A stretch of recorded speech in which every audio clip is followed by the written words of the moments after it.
In the quiet, almost primal forests of Nova Scotia, where the roots of ancient trees hold secrets deeper than any archives, a tragedy unfolded on May 2nd, 2025, that stumped even the most experienced criminologists. The disappearance of 6-year-old Lilly and 4-year-old Jack Sullivan from their secluded home became more than just another story of missing children. It evolved into what experts called an unprecedented and statistically impossible case, a puzzle full of contradictions, lies, and an ominous silence. This story did not begin on that fateful May day. It originated much earlier, in an isolated corner of the world where human dramas play out far from prying eyes. To understand the depth of this mystery, one must first get to know its main characters. Lilly and Jack Sullivan were children caught between two worlds. Their mother was Malaya Brooks Murray, a young woman from the Sipek-Nekatik First Nation, the largest Mi'kmaq community in Nova Scotia. However, she was raising them with a man who was not their biological father. The children's biological father is a true ghost figure in this story. His name does not appear in any official reports. His existence seems to have been erased from reality. There were rumors that he was under house arrest, but even this information was unconfirmed. In a case that gained worldwide attention, the children's biological father remained a blank space, as if he had never existed. 3 years prior, Malaya met Daniel Robert Martell, a 33-year-old tall, thin man with piercing eyes. He worked at a local lumber mill, but there was a strange detail no one could explain. Daniel worked only 1 day a week. How could a man employed 1 day out of 7 support a family of 5? This question was never answered, becoming the first alarming sign in a case full of inconsistencies. Daniel lived in his childhood home on Gerlach Road in Lansdowne Station, a tiny settlement of about 100 people, many of whom had been related for generations. The place was completely isolated, a 15-minute drive to the nearest town, no cell service, just dirt roads and dense, impenetrable forests. On the same property stood his mother's old, dilapidated trailer filled with cats and a dog. All this created an atmosphere of decay and neglect that would later become the grim backdrop for the events to come. In May 2023, Malia made a life-altering decision. She moved in with Daniel, bringing Lilly, Jack, and her newborn daughter, Meadow. For a Mi'kmaq woman to leave her traditional community for an isolated white area where she would be the only indigenous person for miles around was a huge step. What made a young mother of 3 so drastically sever ties with her family and community? The answer lies in events that were never discussed publicly. Lilly and Jack started attending Salt Springs Elementary School, a small rural school with 86 students. Their bus driver, Brian Ward, remembered them well. Lilly sat on the right at the front and would let out loud screams when she was excited. "Lilly, you can't do that," Ward would constantly tell her, calling her a drama queen. Jack was a chatty little boy who might throw his boot at the driver if he couldn't get his attention. This behavior starkly contrasted with what the parents said about the children. They claimed both had undiagnosed autism and communication problems. However, their own words were full of contradictions.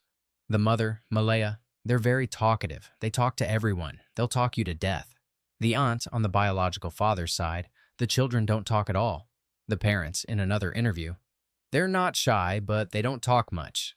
How could children be very talkative, not talk at all, and not talk much all at the same time? This was just one of many mysteries in this case. The family home was a worn-out white trailer, surrounded by children's toys and car parts. Inside, in the small, shabby kitchen, children's drawings hung on the walls. In one, Lilly wrote about her mom. "My mom makes cupcakes, plays with toys, and watches movies. I love my mom." Nearby hung a red drawing of a bug made by Jack. He loved digging in the dirt for worms and flipping over pieces of wood to find insects. Just a few feet from the house, in the woods, children's toys were scattered about, creating a haunting image of childhood interrupted mid-play. The last week of April 2025 became key to this mystery. Officially, Lilly and Jack were last at school on Tuesday, April 29th. That day, Brian Ward dropped them off at the end of their dirt driveway and never saw them again. But accounts of their school attendance kept changing. First, Daniel said the children had only missed Thursday and Friday because Lilly was sick. Then he claimed they hadn't been to school all week. A teacher confirmed seeing Lilly on Monday, but after that, silence.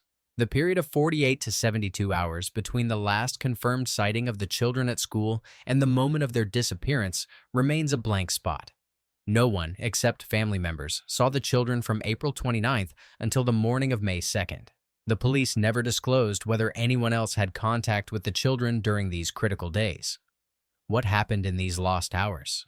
Why did the children suddenly vanish from everyone's sight except for those who lived with them in the isolated house on Gerlach Road? The morning of Friday, May 2, 2025, began like any other at the house on Gerlach Road, but it would soon turn into an event that defied the laws of logic and reality. According to Malia's account, she woke up around 8 a.m. and heard the children playing in the next room. "I was dozing, drifting in and out of sleep," she would later say in an interview. Malia and Daniel were in the bedroom with their 16-month-old daughter, Meadow, who, according to different versions, was either being fed or put to sleep. Daniel would later give a completely different version of the same events. According to him, Lilly came into their bedroom several times, and Jack could be heard in the kitchen. "I asked them several times to be quieter so the baby could keep sleeping," he would say. And here, the first major contradiction arises. If Malaya was dozing, drifting in and out of sleep, how could Daniel be asking the children to be quiet for a sleeping baby? Even stranger was Daniel's claim that he saw Lilly several times when she came to the doorway. He even described exactly what she was wearing. She was wearing a pink shirt. But later, in other interviews, Daniel would say words that made experts question his sanity. "I didn't see Jack that morning," but he would immediately add, "I know Jack was wearing blue boots with dinosaurs." How can you know what a child is wearing if you didn't see him? Around 8:20 a.m., according to both parents, a complete silence fell. "The next thing we knew, it was quiet," Malia would say. "As soon as I noticed I couldn't hear anything, I immediately jumped out of bed," Daniel would add. In 20 minutes, a time frame that would become key in this case, two small children allegedly performed a series of actions that violate all laws of physics and child psychology. Quiet dressing. 4-year-old Jack, in diapers, and 6-year-old Lilly, who had a cough, somehow quietly put on their outdoor clothes without waking their parents in the next room. Jack put on his blue boots with dinosaurs, and Lilly her pink ones. Any parent knows that small children cannot put on shoes silently. The backpack. Lilly found and took her white backpack with red strawberries. The silent door. The most chilling detail is the claim about the silent back door. "We can't hear when it opens," Malia would say. Daniel would confirm, "The door is practically silent when you try to open it." For a family with small children to have a back door that is impossible to hear when opened seems incredibly dangerous and, in certain circumstances, convenient. A change in habits. Even more strangely, the children usually left this door wide open, and Daniel constantly had to remind them to close it. But on the morning they disappeared, the children allegedly closed the door neatly behind them, behavior completely contrary to their usual habits. Overcoming the fence. The yard was fenced, which created an additional obstacle. A 4-year-old and a 6-year-old would have had to climb over the fence, a task that is physically almost impossible for children of that age without assistance. Vanishing into the woods. And finally, they dissolved into the woods as completely as if the earth itself had swallowed them. When the parents realized the children were gone, their reactions were as contradictory as the rest of the story. Daniel claims he immediately searched the house and the backyard because the children often looked for bugs and grass for the chickens. Not finding them, he jumped in his car and started driving along all the nearby dirt roads and drainage ditches. Meanwhile, Malia stayed home and called 911. But this is where the timeline becomes murky and frightening. Officially, the 911 call was made around 10:00 a.m. However, one police dispatch report mentioned that Daniel had reported the children missing at 9:40 a.m., stating they had disappeared around 8:00 a.m. This hour-long discrepancy was never explained and creates a chilling hole in the timeline. What was happening during these lost hours? Why did the parents wait so long before calling for help? By Friday evening, tension among family members reached a boiling point. A fight broke out in the yard between the mother's relatives and Daniel. "My mother had to kick some people off the property because they were saying that I did it, and I'm the only one here fighting for them, which is sad," Daniel said. But the most shocking turn of events happened the next day. Malia Brooks Murray and Daniel Martell went to a briefing at the search and rescue headquarters. According to Daniel, Malia suddenly left the briefing in the middle of the presentation and sat in an ambulance. Then she left with her mother, taking 16-month-old Meadow with her. "I haven't seen or heard from her since," Daniel would say. Just 24 hours after the children disappeared, their family completely and publicly fell apart. Even more alarming was the immediate involvement of Child Protective Services, CPS. Daniel went to the CPS office in Stellarton to see his daughter Meadow, but was denied access. "At this point, I can't be around Meadow," he explained. For a man who claimed to have nothing to do with the disappearance of his stepchildren, being immediately denied access to his own biological daughter seemed an extremely harsh and telling measure. On May 7, 2025, Staff Sergeant Curtis McKinnon stood before reporters and uttered words that sent a chill down everyone's spine. "The probability of survival is extremely low." After 6 days of searching, involving more than 160 people daily, after search dogs, thermal imaging drones, helicopters, and dive teams had scoured every inch of the dense woods around Gerlach Road, the Nova Scotia police announced they were scaling back the active search. But the most terrifying part of McKinnon's statement was an admission that changed the nature of the entire case. The Royal Canadian Mounted Police, RCMP, Major Crime Unit has been involved in the investigation since May 3rd. On the third day, just 24 hours after Lilly and Jack had allegedly gone out to play, homicide detectives were already digging into the case. In a typical missing child case, the Major Crime Unit is not brought in so quickly unless something screams murder from the very beginning. By Thursday, May 8th, the RCMP Command Center had disappeared as suddenly as the children themselves. All that remained was a scrap of yellow warning tape, a few portable toilets, and tire tracks. The symbolism was horrifying. A massive life-saving operation had turned into a crime scene overnight. It was then that major crime investigators came for Daniel Martel. They arrived at his dilapidated mobile home to seize electronic devices to verify timelines. Earlier that day, an RCMP helicopter had flown over the family property, scanning the area. Daniel underwent a lengthy interrogation with detectives, meticulously recounting the events of that morning. "They searched every rock, every root, everything," he told reporters. "I gave them every detail, everything from my bank statements to all the information from my Google Maps." But the most dramatic moment was Daniel's unexpected request for a polygraph test. "I asked for it myself," he declared. "I want to clear up all the doubts, not just for the people online making crazy accusations, but for everyone." The RCMP refused to confirm whether a test would be conducted, citing the need to maintain the integrity of the investigation. But the very fact that Daniel publicly requested a test that most people fear made experts wonder, what did he know that others didn't? The parents' behavior and language became the subject of intense scrutiny. Just 24 hours after the disappearance, Malaya used words typically associated with grief for the dead. "We are all filled with pain and sorrow." The word sorrow is usually used to describe mourning, not to express hope for the return of missing children. Daniel also began speaking about the children in the past tense. Jack just loved bugs and dinosaurs. Lily loved girly things. This is a standard red flag in such investigations. Even more disturbing was how Daniel described the children in the context of a kidnapping. Instead of emotional pleas for their return, he explained how easily they could have been taken. "They're easy to take. If they'd made it to the road, they would have gotten into any car if offered food, water, or even candy." When the search resumed on May 17th, Daniel's language became even more revealing. "I really hope they find something," he said. Using the word something instead of them was an alarming signal. Investigators search for children. Criminals search for something, evidence. In another statement, he said, "The main goal here is just to find the truth." Again, not to find the children, but to find the truth. This linguistic cat-and-mouse game was happening against a backdrop of increasingly bizarre behavior. Daniel described his heroic efforts on the first day. "I was running through waist-deep water, screaming until my throat was sore. I was ahead of the helicopters and drones."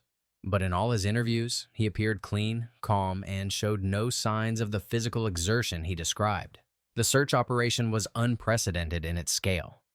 Over 160 people daily scoured 5.5 square kilometers of dense forest. Helicopters, drones, dogs. The conditions were nightmarish. The landscape was littered with trees felled by Hurricane Fiona, forcing searchers to either climb over them or crawl under them. Added to this was the peak of tick season. "Yesterday, we found fresh bear tracks. This is the Nova Scotia woods," said one of the search managers. On the fourth day of the search, the only significant discovery was made. Searchers reported finding what looked like a child's footprint. This gave the first real hope that the children had indeed gone into the woods, But the single possible footprint quickly led nowhere. The most chilling aspect of the search was the complete absence of any trace of the children. Lilly's white backpack with red strawberries, which Daniel claimed should have been highly visible, was never found. Jack's blue boots with dinosaurs, Lilly's pink boots, Jack's diapers, nothing. However, strange items were found that added a sinister note to the already grim picture. Searchers discovered a pink blanket, shirts, and a water bottle in the woods. When police showed photos of these items to Daniel, he said none of them belonged to Lilly or Jack. In an area where no other children lived nearby, the presence of these foreign children's items raised disturbing questions. Who left them there, and when? As the case stalled, various theories began to emerge. The official version, which no one believed, the children got lost. Experts pointed to numerous problems with this theory.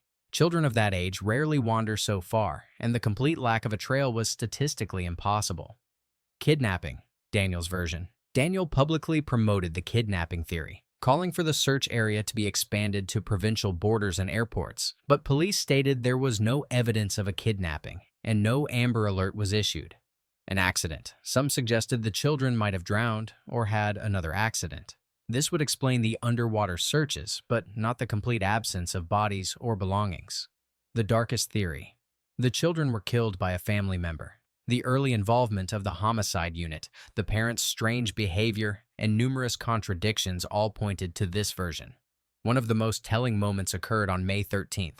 In a press release, the police corrected the spelling of Lilly's name from Lily to Lilly. This seemingly minor fact was actually deeply frightening. After 11 days of intensive investigation, after thousands of hours of searching, the police still did not know how to spell the missing child's name correctly. This spoke to a fundamental breakdown in communication between the family and investigators. The cover-up hypothesis. Was Daniel protecting Malaya? Against this backdrop, a new, complex hypothesis began to take shape, one that could explain many of the inconsistencies. Daniel Martel was not the main villain, but was merely covering for the real culprit, Malaya. Proponents of this theory point to several key moments. Malaya's mental state. Malaya was a young mother of 3, cut off from her community, living in isolation, and possibly suffering from postpartum depression or other psychological issues. There were rumors of an unstable home environment. What if something snapped that morning? In a fit of anger, despair, or a dissociative state, she could have harmed the children, perhaps unintentionally. The paralyzed witness. Daniel, upon entering the house, could have discovered a horrific scene, and at that moment, instead of calling the police, he chose to protect the woman he loved. His silence was not complicity, but paralysis from fear and shock.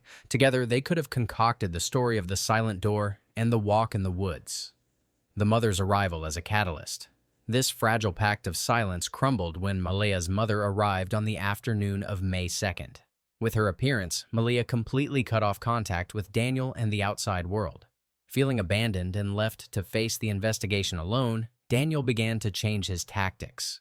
He started leaking messages to the press, accusing Malaya of negligence, claiming the children were wild under her care. It was a sharp reversal from the man who had begged people not to attack her. Perhaps it was a desperate attempt at self-preservation. Linguistic mimicry. In early interviews, Daniel repeated Malaya's phrases almost verbatim. This could have been a sign of a prearranged story. His constant use of we realized it was quiet, blurred personal responsibility. This theory paints a picture not of a cold-blooded killer, but of a man trapped by love, fear, and emotional dependency.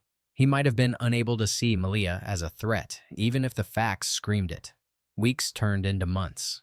The case of Lilly and Jack Sullivan became what experts called a black hole of criminology.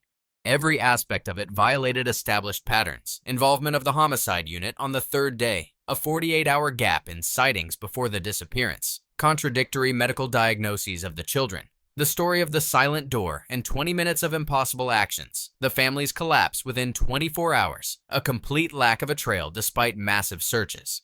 Strange items in the woods not belonging to the children. Linguistic anomalies in the parents' language. In Lansdowne Station, pink ribbons still flutter on the tree branches, a symbol of hope. The bus driver, Brian Ward, still drives past the white trailer, and the children on the bus ask, "Have they found Jack and Lilly?" "Not yet," he replies. Their seat at the front right is empty, but their name tags still hang above it. In the kitchen of the empty house, children's drawings are yellowing on the walls. The mystery remains unsolved. Did the children disappear into the dense forests of Nova Scotia, or did they disappear into a labyrinth of lies, fear, and family secrets? One thing becomes increasingly clear.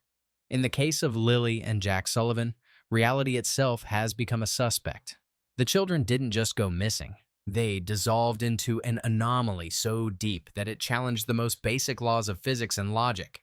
And while experts continue to call this case unprecedented and loved ones pray for a miracle, the answer to the question, what happened to Lilly and Jack Sullivan on the morning of May 2nd, 2025, is buried somewhere out there, either under the roots of old trees or in the contradictory testimonies of the two people who were the last to see them. And perhaps the truth will never be found, remaining just another ghost wandering the silent forests of Nova Scotia. When the initial shock of the children's disappearance gave way to cold analysis, the investigation turned into a dissection of lies. Every statement made by the parents crumbled under scrutiny, revealing gaping holes in their narrative. These weren't just minor inaccuracies, common for people under stress. This was a system of contradictions so fundamental that they pointed to a carefully constructed but poorly thought out fabrication. Contradiction number 1. The fatal lost hour. The most glaring inconsistency was the timeline of the morning of May 2nd. The official 911 call was made around 10 o'clock a.m. However, as was later revealed from dispatch logs, Daniel had reported the children missing at 9:40 a.m., stating they had disappeared around 8 a.m. This creates a lost hour, or more, between the moment the parents allegedly panicked and the moment they officially called for help. In the world of missing children, every moment counts. Professional investigators know that the first few hours are the most critical. What were Malaya and Daniel doing during this time? Daniel claims he single-handedly searched 20 acres of forest. This is a physically grueling task that should have left him dirty, exhausted, and wet. However, everyone who saw him that day described him as calm and clean. Moreover, Malaya's behavior is even more inexplicable. If her partner is frantically running through the woods, why is she staying in the house? Why isn't she running to the neighbors, screaming, seeking help from anyone she can find in this isolated area? Instead, she waits. This waiting is not passive in action. It is an active choice that demands an explanation. This lost hour is not just a hole in time, it is a black hole where the truth of what happened to Lilly and Jack most likely lies. Contradiction number 2, the on-demand diagnosis. The parents' description of their children was like a psychological chameleon, changing color depending on who was asking the questions and when. The claim of undiagnosed autism and communication problems served as a convenient explanation for why the children might have wandered off and not responded to calls. This created an image of vulnerable, disoriented children lost in the woods. However, this version collapsed under the weight of their own words and the testimony of others. The bus driver described them as active, loud, and sociable, the complete opposite of autistic behavior. Malaya herself, in one of her very first interviews, enthusiastically stated, "They're very talkative. They talk to everyone. They'll talk you to death." This is not a description of children with communication problems. So, who were Lilly and Jack? Shy introverts with autism or chatty extroverts? The answer is likely that their personalities were tailored to fit the needs of the narrative at any given moment. When it was necessary to explain why they might have left, they became problematic. When it was necessary to evoke sympathy, they became sweet kids who will talk to anyone. This flexibility in describing their own children is one of the most disturbing aspects of the case. Contradiction number 3. The physics of the impossible. The story of how the children left the house violates not only logic, but also the laws of physics. The silent door. In an old, worn-out trailer, there are practically no silent sliding doors. Moreover, the claim that the children, who usually left it wide open, this time closed it neatly and silently behind them, sounds like an outright fabrication. Dressing. Anyone with small children knows that the process of putting on outdoor shoes is a noisy and chaotic affair. To imagine that two children, age 4 and 6, were able to quietly get dressed and put on their shoes while their parents were dozing in the next room is practically impossible. The fence. The fenced yard was another obstacle. How did two small children manage to get over it without help? This question was never answered. Every detail of this story, from the silent door to the neatly closed latch, seems to have been invented for one purpose: to create the appearance that the children left on their own, while all the evidence indicated they could not have done so. The Silent Suspect, a psychological portrait of Malia Brooks Murray. At the center of this storm of silence stands Malia. Her behavior after the children's disappearance was so atypical for a grieving mother that it became a major clue in itself. Her departure from her native Mi'kmaq community was the first step into isolation. She traded the support of a large family and cultural community for a solitary life in a trailer with a man who barely worked. What made her take this step? Was it an escape from something or to something? The answer to this question could be the key to her psychology. Her public statements were rare, but extremely revealing. The use of the word sorrow instead of worry or fear was a linguistic slip that did not go unnoticed by statement analysis experts.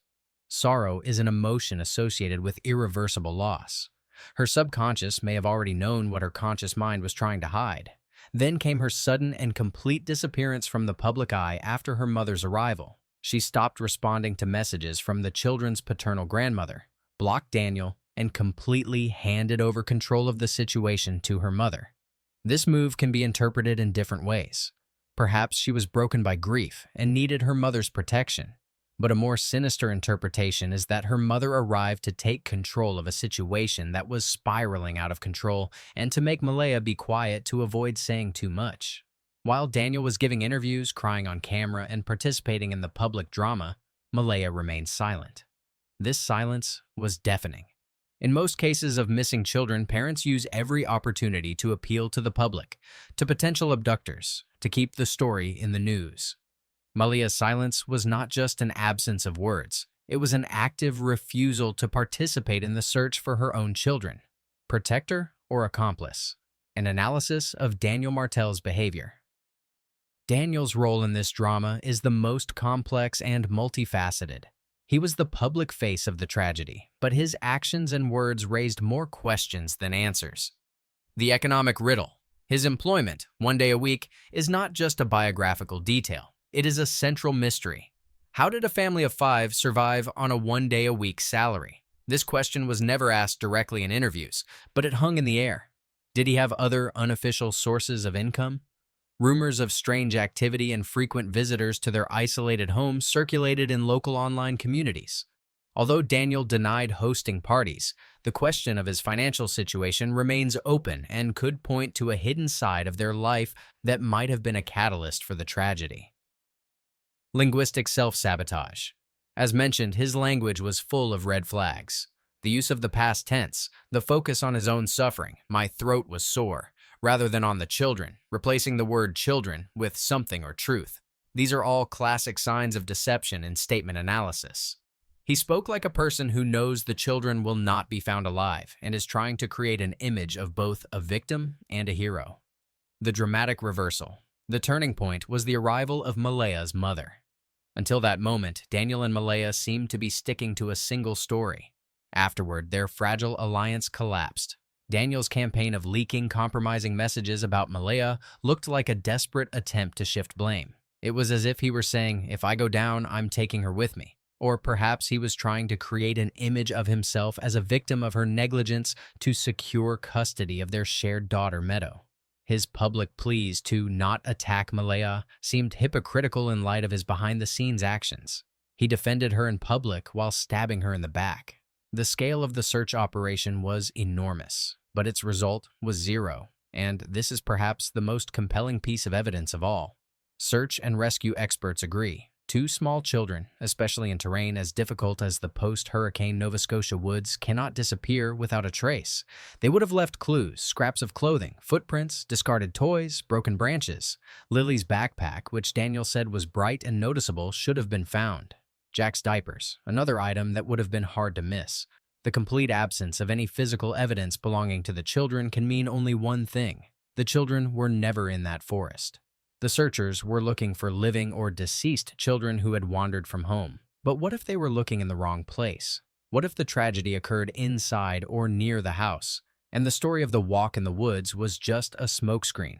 designed to send hundreds of people on a wild goose chase while the real culprits had time to hide the evidence? The strange items found in the woods, the pink blanket, shirts, a bottle, that did not belong to the children only deepen the mystery. Were they planted to confuse the investigation? Or did they indicate that something more than just family life was happening in this isolated corner? For the small, tight-knit community of Lansdowne Station, the children's disappearance was a trauma comparable to an industrial disaster. Everyone knew everyone. Neighbors had watched Lily and Jack grow up. The bus driver waited for them at the stop every day. Immediately after the disappearance, the community rallied. People organized candlelight vigils, brought stuffed animals, and helped with the search. But as the parents' story began to unravel, solidarity was replaced by suspicion and fear. Social media became a boiling pot of theories, accusations, and speculation. Fingers were pointed at Daniel, at Malaya, at their relatives. The situation became so heated that lawyers had to publicly warn people about the legal consequences of slander and cyberbullying. The atmosphere in the town became oppressive. People started locking their doors, looking at their neighbors with suspicion. The story of two missing children turned into a story of how one family can poison an entire community with fear and distrust. The innocence of this quiet corner was lost forever. The case of Lilly and Jack Sullivan is not just a mystery. It is a tragedy built on a foundation of silence. All the evidence, from the contradictory testimonies to the failed searches, points inward to the two adults who were in the house that morning. What really happened? There is no definitive answer, but the most likely scenario is pieced together from fragments of lies and strange behavior. Perhaps that morning, in a state of affect, stress, or a psychological breakdown, Malia harmed the children. Perhaps it was an accident she couldn't handle, a fall, a blow. Daniel, discovering this, chose the path of concealment instead of doing the right thing. Together, they invented a story that they thought was plausible but that couldn't stand up to scrutiny. They staged a disappearance. While hundreds of volunteers and police officers were combing the woods for children who were never there, the real evidence could have been destroyed.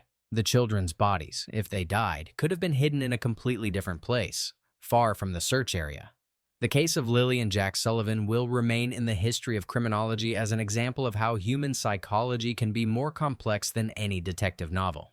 It is a story of how love can turn into a toxic dependency, and how the fear of consequences can outweigh the value of truth and justice.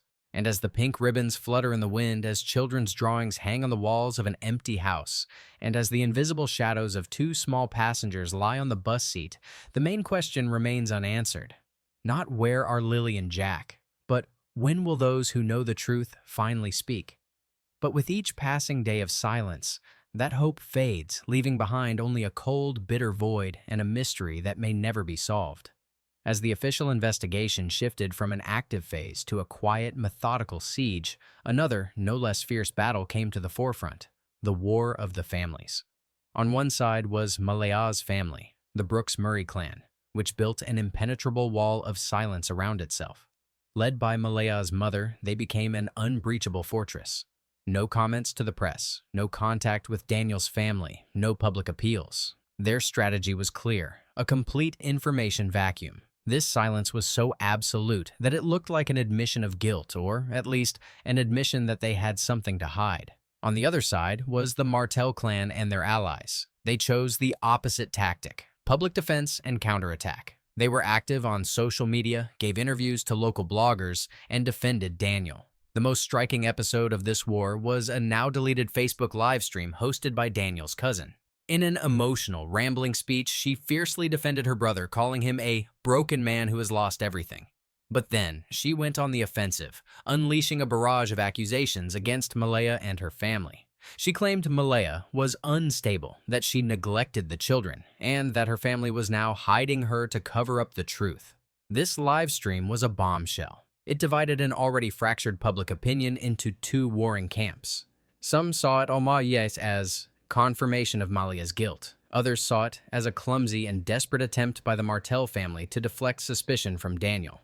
For investigators, however, it was invaluable material. A public conflict of this magnitude often leads to the parties in their efforts to slander each other, unconsciously revealing details they were trying to hide. Every accusation, every denial was carefully analyzed. The War of the Families turned this case from a mystery of two people into a public drama where every participant could become a key to the solution. The early involvement of the Major Crime Unit meant that the police never believed the story of lost children from the start. Their strategy was fundamentally different from a search and rescue operation. They weren't looking for children in the woods, they were looking for a crack in the wall of lies that Daniel and Malaya had built. The psychological vice. Investigators began to apply the classic psychological vice tactic. Daniel and Malaya, while she was available, were interrogated separately, asked the same questions in a different order, trying to catch them in the slightest discrepancies in details. They knew very well that even the most rehearsed lie has weak spots. The waiting game. After Malaya took refuge behind her family's wall of silence, all the pressure shifted to Daniel. He became the only weak link. Investigators continued to maintain contact with him, creating an illusion of cooperation. They let him talk, give interviews, knowing that the more a person talks, the higher the probability that he will slip up. His public appearances were not just a cry from the soul. They were part of the police strategy. They let him talk so that he would bury himself under the weight of his own contradictions. Digital ghosts. In 2025, even in the wilderness without cell service, people leave digital footprints. The police seized all of Daniel's electronic devices. His statement that he provided his Google Maps data was a double-edged sword. On the one hand, he was demonstrating openness. On the other, he gave investigators a map of his movements. They could compare his story of heroic searches with the actual GPS tracks. Was he really where he said he was?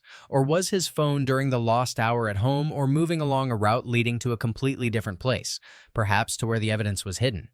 Search queries, correspondence, and social media activity were analyzed. Did the parents search for information on how to dispose of a body, the legal consequences, or methods of concealment? The absence of such activity would also be telling, but even more telling was Malaya's digital silence. In the modern world, a complete withdrawal from digital communication after such a tragedy is suspicious in itself. This is not the behavior of a grieving mother seeking support. It is the behavior of a person who is afraid to leave a trail. Criminologists who analyzed this case consistently emphasized its uniqueness. It did not fit any known pattern. Comparison with the Casey Anthony case. Casey Anthony lied for weeks while her daughter was considered missing. But eventually, a body was found, and the investigation focused on physical evidence. In the Sullivan case, there was nothing. No bodies, no evidence, no crime scene. Comparison with the Susan Smith case. Susan Smith invented a story about a carjacker but eventually broke under pressure and confessed, pointing to the place where she had drowned her car with her children inside. In the Sullivan case, there was no confession, no remorse, only staunch denial and a wall of silence. The uniqueness of the Lilly and Jack case lay in the absolute vacuum. A crime without a crime scene, a disappearance without a trace. It was like a magician's trick, only instead of a rabbit from a hat, 2 living children disappeared. This emptiness was the most terrifying piece of evidence because it pointed to a carefully planned, almost perfect concealment that could only have been carried out by those who had time, knowledge of the area, and the strongest motive to hide something terrible that had happened within the walls of their own home. Months passed. The media noise subsided. The television vans left. The RCMP command center became a distant memory. But for Lansdowne Station, the tragedy did not end. It simply entered a chronic phase, becoming an unhealing scar on the face of the community. The house on Gerlach Road became a local landmark of horror. Cars would drive by slowly, people staring at the abandoned trailer where children's drawings still hung on the walls and toys rusted in the yard. The house transformed from a family nest into a mausoleum of an unsolved mystery. Did anyone live there? Did Daniel ever show up? The rumors varied. Brian Ward, the bus driver, continued his route. But every time he passed the turnoff to Gerlach Road, he felt a chill. The empty seat became an eternal reminder for him. The children on the bus stopped asking about Lilly and Jack. Their names became something of a local taboo, a sad story that adults told in whispers. Daniel Martell, according to some reports, continued to live in the area, periodically appearing online with statements of his innocence and love for the children. But he became an outcast, a person looked upon with suspicion and fear. His life, as he had said, was destroyed. But the question of whether he was the architect of that destruction remained open. Malaya Brooks Murray and her daughter Meadow vanished. They disappeared from Nova Scotia as completely as Lilly and Jack had disappeared from their home. Sheltered by her family, they likely started a new life somewhere far away.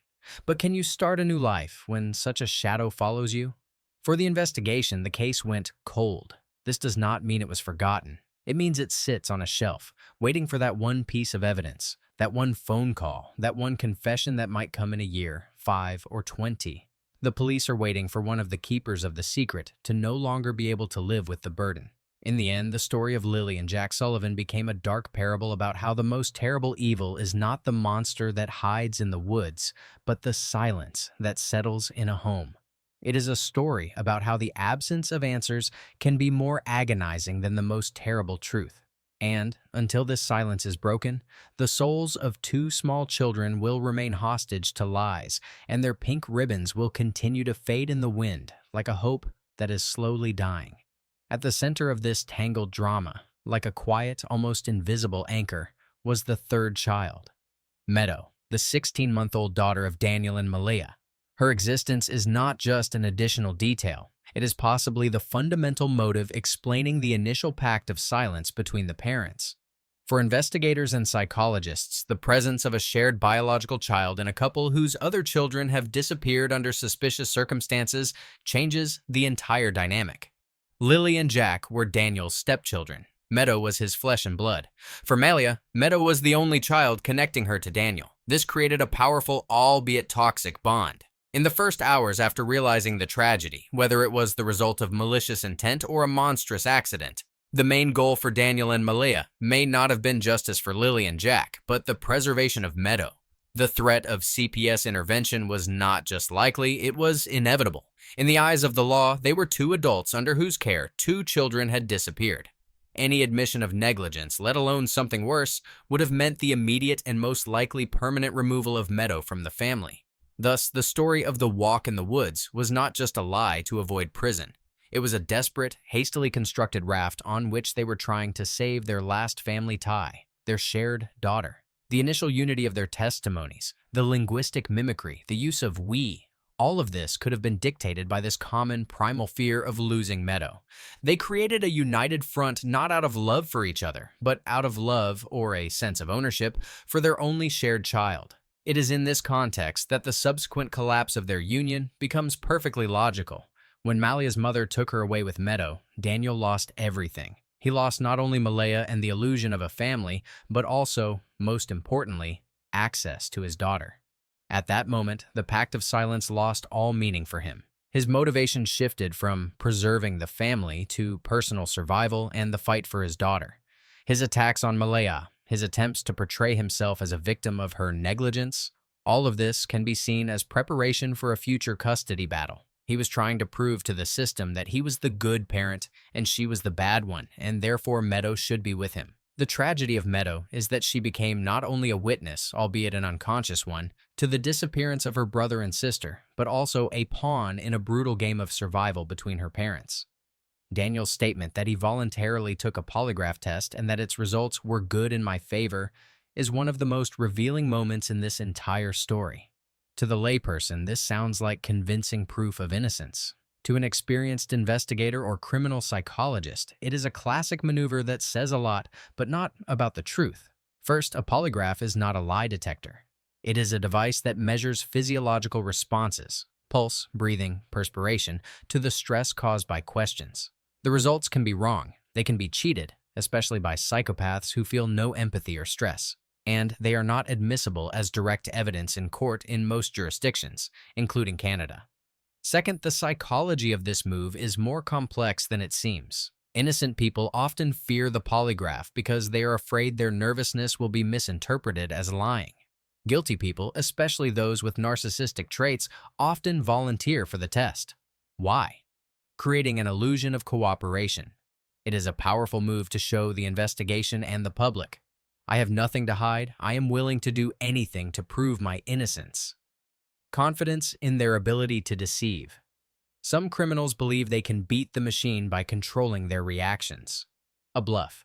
Sometimes it is just a bluff, hoping that the police, seeing such willingness, will either not conduct the test or will treat its results less critically. Daniel's own phrasing, "I don't know if I can share these results, but they were good in my favor. Let's just say that," is a masterpiece of evasion. He provides no evidence. He alludes to some confidentiality that most likely does not exist. He creates an aura of mystery and confirmed innocence without having anything but his own words. And most importantly, the RCMP never confirmed the fact of the test or its results. In a case of such high profile, if a key suspect were completely cleared by a polygraph, the police would likely have made an official, albeit cautious, statement to narrow the search. Their silence on this matter speaks louder than any of Daniel's words. His polygraph gambit was most likely a desperate attempt to manipulate public opinion and strengthen his position in the unfolding war with Malia's family. Behind the dramatic confrontation of the Martel and Brooks Murray clans, the most tragic figures in this story, besides the children themselves, were almost overlooked, the relatives on the side of Lilly and Jack's biological father. They were deprived not only of the children but also of the right to information, the right to grieve, and the right to participate. The children's paternal grandmother was one of the first to raise the alarm and actively communicate with the press. But after Malaya fell under her mother's influence, she was simply cut off. Messages went unanswered, calls were ignored. She found herself in a monstrous situation. Her grandchildren were missing, and the woman who was the last to see them refused to speak to her. Her pain was genuine. There was no calculation in her words, no attempts to manipulate. There was only a desperate desire to know what had happened to her grandchildren.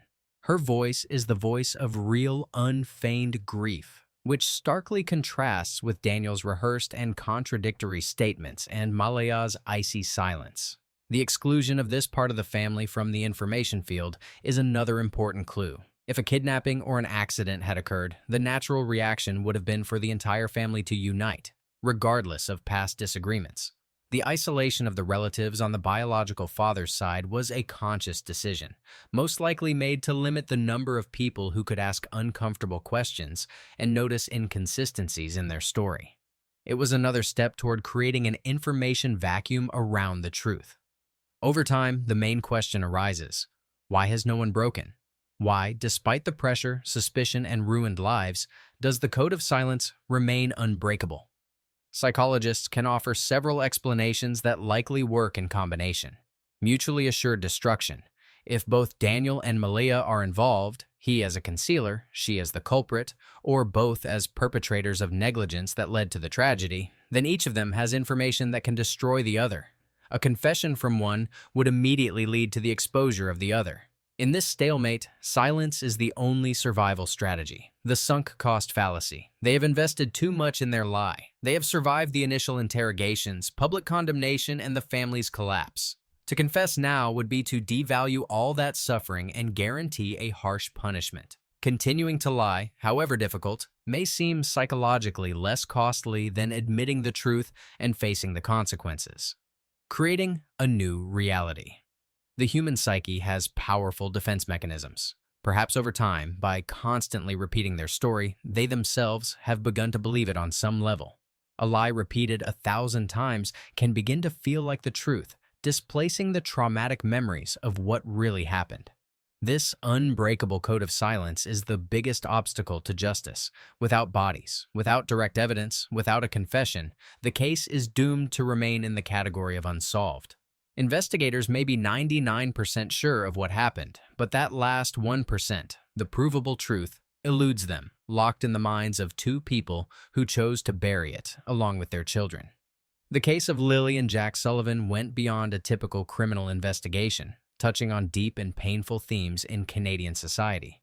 It became a mirror reflecting the problems of rural poverty, intercultural tension, and systemic failures in child protection services. The Clash of Two Worlds. The story of Malia, a woman from a First Nation community who moved to an isolated white area, was not unique, but in the context of this case, it acquired a tragic significance. This move, which cut her off from her support system, traditions, and family, made her extremely vulnerable. For decades, Canada has been grappling with the problem of a disproportionately high number of missing and murdered Indigenous women and children. The Sullivan case, although not fitting the typical scenario, unwittingly fell onto this painful map. It raised uncomfortable questions. Would Malia have received adequate psychological support if she had stayed in her community? Was her mental state the result of personal problems or a consequence of cultural isolation and stress?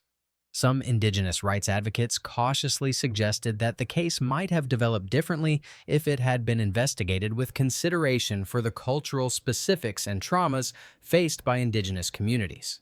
Her family's wall of silence might not only have been a way to hide guilt, but also a manifestation of deep distrust in the white justice system, which has historically failed them. Invisible poverty. The picture of the family's life: a dilapidated trailer, working one day a week, rumors of questionable activities, is a portrait of hidden rural poverty. Far from urban centers with access to social services, psychologists, and support groups, families like the Sullivan Martells are often left to face their problems alone. Their isolation was not only geographical but also social. This poverty could have been a catalyst for the tragedy. Constant financial stress, lack of prospects, and living in cramped and squalid conditions all create a breeding ground for domestic conflict, depression, and child neglect. The tragedy of Lilly and Jack is perhaps not just a story of two bad parents, but a story of how a system designed to protect the most vulnerable fails to notice them until it is too late. Where were the social services before May 2, 2025? Did teachers at the school notice signs of problems in the family? These questions remain unanswered, but they point to a systemic failure that became the backdrop for a personal tragedy. From a legal standpoint, the case has reached a dead end. Without new evidence, the prosecution cannot press charges, but this does not mean the work has stopped. Cold cases have a way of sometimes heating up in the most unexpected ways. What could be such a catalyst? A technological breakthrough. With the development of DNA technologies and forensic analysis methods, a piece of evidence that seems useless today could become decisive in 10 years. Perhaps a microscopic trace was preserved on one of the foreign items found in the woods, which could be linked to one of the participants in the future. The human factor. This is the greatest hope. Over time, relationships change. Alliances fall apart. Guilt can become unbearable. Someone in the circle of those who know, perhaps not Daniel or Malaya themselves, but one of their relatives to whom they confided, may decide to speak. It could be a deathbed confession, an anonymous phone call, or simply a moment of weakness when the burden of the secret becomes too heavy. A chance discovery. The forests of Nova Scotia are vast. Perhaps many years from now, a hunter, a logger, or a hiker will accidentally stumble upon what hundreds of searchers could not find: the remains of the children or items that were hidden far from the initial search area. Such a discovery would immediately turn the case from cold to hot. The police know that in such cases, time can be an ally. They wait patiently. They periodically review the materials, recheck testimonies, and monitor the lives of the key figures. They are waiting for a crack in the wall of silence. What will remain of the story of Lilly and Jack Sullivan? A few pink ribbons faded in the sun. Thousands of pages of police reports gathering dust in an archive. A grim Wikipedia page dedicated to unsolved crimes. But its main legacy is emptiness. This case is a prime example of how the absence of evidence can sometimes be the strongest evidence. The absence of a trail in the woods proves the children were not there. The absence of signs of a break-in proves the enemy was within. The absence of genuine grief from the parents proves they knew more than they were saying. The story of Lilly and Jack has become a grim textbook case for criminologists, psychologists, and social workers. It showed how easily a large-scale search operation can be manipulated by sending it on a false trail. It demonstrated the power of family pacts of silence and the depth of the human capacity for self-deception and concealment. And perhaps the most tragic irony is that Lilly and Jack, who were almost invisible to the system during their lives, became world famous after their disappearance. Their faces were on television screens, their story discussed by millions of people. But this posthumous fame did not bring them justice. They remain frozen in time. A 6-year-old girl who loved cupcakes and screamed with delight, and a 4-year-old boy who loved digging in the dirt for bugs. They did not disappear in the woods. They disappeared in the silence. In the silence of a shabby trailer on Gerlach Road, in the silence between two adults who knew the truth, and in the deafening silence that followed. And this silence is the most terrifying sound in the case of Lilly and Jack Sullivan, a sound that will echo through the forests of Nova Scotia for years to come. When the smoke cleared and the adrenaline of the first few days wore off, the most difficult phase began for those responsible for the disappearance of Lilly and Jack, living inside the lie. This is not just a daily repetition of a fabricated story. It is the meticulous construction and maintenance of an entire psychological fortress, an architecture of denial that protects the consciousness from an unbearable truth. The walls of the fortress, the first and thickest layer of defense, is the dehumanization of the victims. To live with the thought of what one has done, the guilty party must subconsciously diminish the value of those they have harmed. Perhaps in the minds of Malia and Daniel, Lilly and Jack ceased to be their beloved, laughing children and became a problem, a source of stress, difficult children with autism. This transformation, which began even before the tragedy, allowed them to emotionally distance themselves. When Daniel spoke of them in the past tense, it was not just a linguistic slip. It was an act of psychological alienation. The second layer is the projection of guilt. Instead of accepting responsibility, the psyche looks for culprits outside.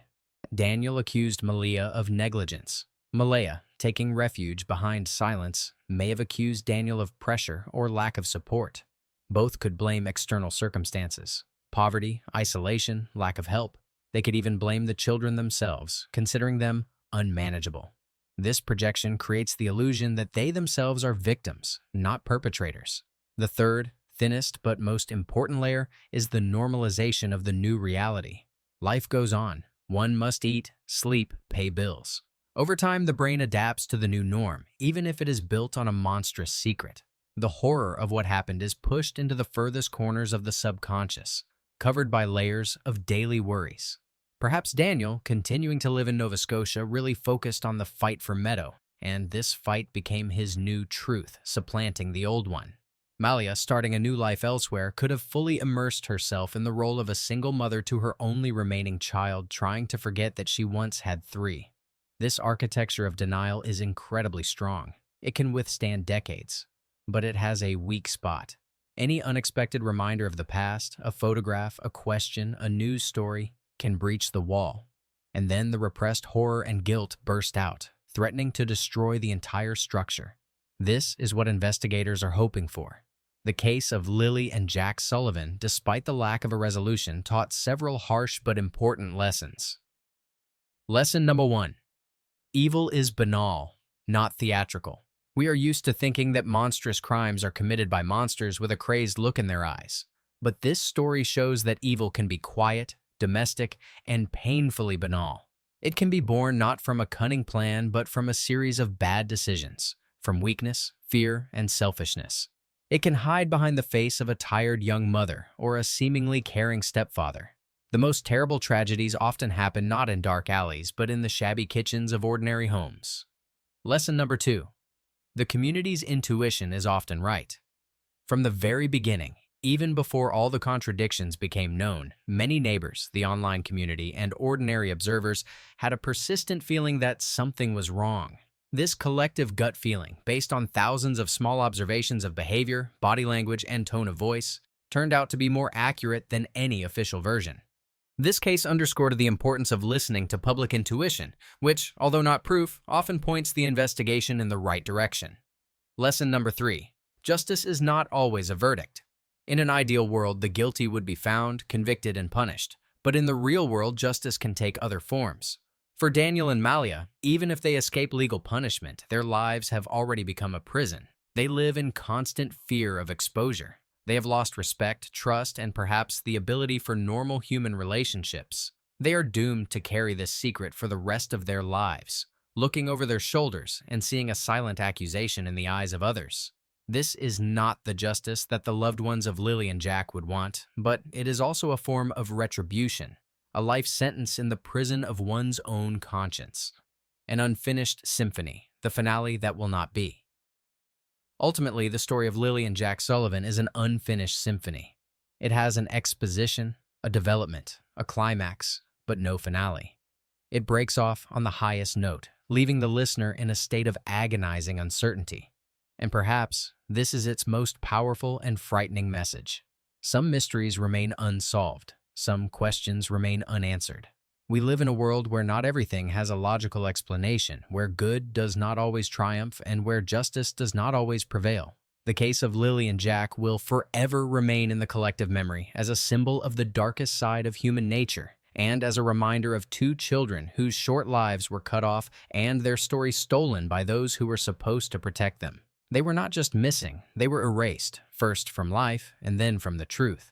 And as a girl named Meadow grows up somewhere under a different sky, not knowing that she once had a brother and a sister, as a file that may never be closed sits in a police archive, and as the wind rustles through the branches in the forests of Nova Scotia, carrying the echo of unspoken words, the story of Lilly and Jack Sullivan will continue, not as an investigation, but as a legend. A dark, cold, and eternal legend of a silence that was louder than any scream.